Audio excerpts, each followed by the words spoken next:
আসসালামু আলাইকুম, সবাইকে কেমন আছেন? সবাই আশা করি ভালো আছেন। তো আজকে আমরা আলোচনা করব কবুতর পালনের সঠিক পদ্ধতি নিয়ে। তো আলোচনা অনেক বড় হবে, এই কারণে বেশি বকর না করে আলোচনা শুরু করা যায়। আলোচনা শুরু করার আগে যারা যারা আমাদের চ্যানেলটি সাবস্ক্রাইব করেন অবশ্যই সাবস্ক্রাইব করে দেবেন। কবুতর পালন বেশ লাভজনক, শান্তির প্রতীকও বলে কবুতরকে বিবেচনা করা হয়। আজকে আমরা আলোচনা করব কবুতর পালন কতটা লাভজনক এটা নিয়ে, কবুতর পালনের সঠিক নিয়ম নিয়ে। কবুতর একটি গৃহপালিত পাখি, একে শান্তির প্রতীক হিসেবেও ধরা হয়। প্রায় সব মানুষই কবুতর ভালোবাসে, তাই বাড়িতে পালন করে অনেকে বিভিন্ন চাহিদা মিটিয়ে থাকে। কেউ শখের বশে, কেউ বা মাংসের চাহিদা পূরণ করতে কবুতর লালন পালন করেন এবং মাংস বেশ সুস্বাদু, তাই এর প্রতি আগ্রহ রয়েছে অনেকের। এসব চাহিদার কারণে বাড়ছে কবুতর পালন। এজন্য কিছু বিষয়ে খেয়াল রাখতে হয়, তবে সফলতা আসে। কবুতর মূলত 3 পদ্ধতিতে পালন করা যায়। প্রথমত, মুক্ত পদ্ধতি। কবুতরের ঘর আবাসস্থলের 200 থেকে 300 ফুট দূরে দক্ষিণমুখী হতে হবে। মাটি থেকে এদের ঘরের উচ্চতা 8 থেকে 10 ফুট হতে হবে। খুব সাধারণত 2 থেকে 3 তলা বিশিষ্ট করা হয়। এমন খোপ আয়তন প্রতি জোড়া ছোট আকারের কবুতরের জন্য ও 3 সেন্টিমিটার ও বড় আকারের কবুতরের জন্য 5 থেকে 7 সেন্টিমিটার করে করতে হবে। তো প্রথমত আমরা মুক্ত পদ্ধতিতে কবুতর পালন নিয়ে আলোচনা করছি। তো মুক্ত পদ্ধতিতে কবুতর পালন করলে কবুতর সবসময় বাইরের যে খাবারগুলো, ভিটামিন চাহিদা, এগুলো নিজেরা নিজের মতো পূরণ করে নিতে পারে। আর যদি মুক্ত পদ্ধতিতে কবুতর পালন করা না হয়, তো সেক্ষেত্রে কবুতরের বেশি বেশি খোঁজ খবর রাখতে হয়। তো আমরা যেহেতু আজ কবুতর পালনের সঠিক নিয়ম নিয়ে আলোচনা করছি, তো আপনারা ভিডিওটি অবশ্যই মনোযোগ সহকারে দেখবেন। একটু বড় হলেও মনোযোগ সহকারে দেখবেন, তাহলে আপনারা কবুতর পালন করে অবশ্যই সফল হতে পারবেন। এই কারণে আপনারা ভিডিওটি না টেনে পুরো ভিডিওটি দেখবেন। খাঁচা পদ্ধতিতে কবুতর পালন। দ্বিতীয়ত, খাঁচা পদ্ধতিতে কবুতর পালন। অনেক শৌখিন ব্যক্তি খাঁচায় বিভিন্ন ধরনের নজর কাড়া কবুতর পুষে থাকেন। তাদের পালন করা কবুতর যে কত সুন্দর হতে পারে তা না দেখলে বিশ্বাস করা যায় না। এসব খাঁচার আকার কেমন হবে তা নির্ভর করে আপনি কোন ধরনের কবুতর পালতে চাচ্ছেন তার ওপর।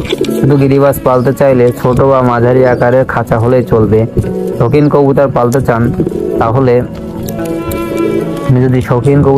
চান তাহলে সাধারণের থেকে একটু বড় হতে হবে খাঁচা।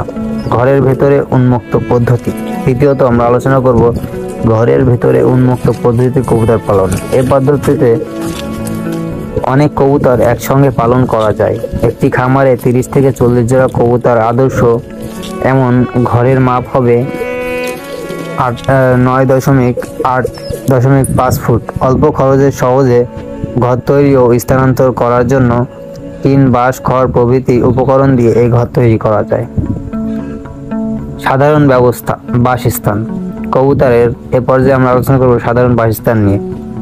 উচ্চ বাসস্থান কবুতর পালনের জন্য খুব দরকার, কেননা উঁচু স্থানে কুকুর, বিড়াল, ইঁদুর ও অন্যান্য ক্ষতিকারক শিকারী থেকে বাঁচানো যায়।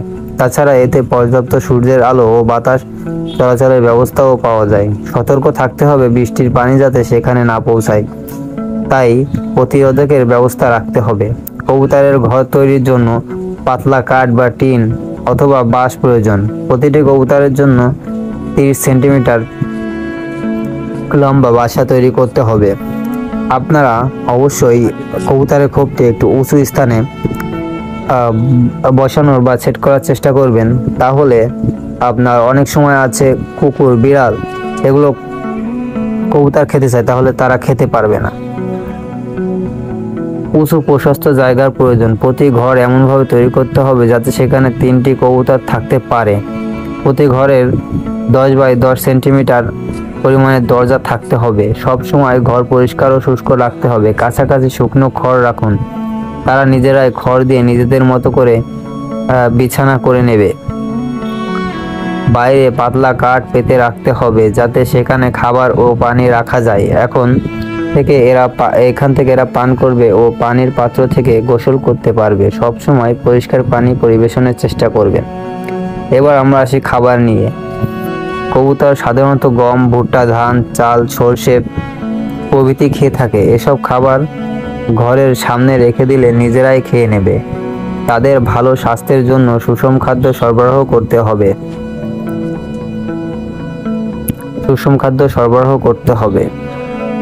কবুতরের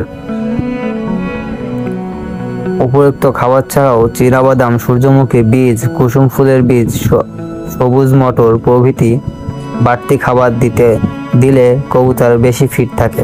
এছাড়াও আপনারা কবুতরকে ধান খাওয়াতে পারেন। সব থেকে ভালো হয় কবুতরকে ধান খাওয়ালে কবুতরের চর্বি বেড়ে যায় না। তো আজকের ভিডিওটি এ পর্যন্ত। এই ভিডিওটি ভালো লাগলে অবশ্যই আমাদের চ্যানেলটি সাবস্ক্রাইব করে আমাদের পাশেই থাকবেন। ভিডিওটি যেহেতু একটু বড় হয়েছে এই জন্য আপনারা হয়তো কষ্ট পাচ্ছেন, কিন্তু কষ্ট পেলেও আপনারা ভিডিওটি থেকে অনেক উপকৃত হবেন। আজকের ভিডিওটি এ পর্যন্ত। ভিডিওটি ভালো লাগলে অবশ্যই আমাদের চ্যানেলটি সাবস্ক্রাইব করে দেবেন।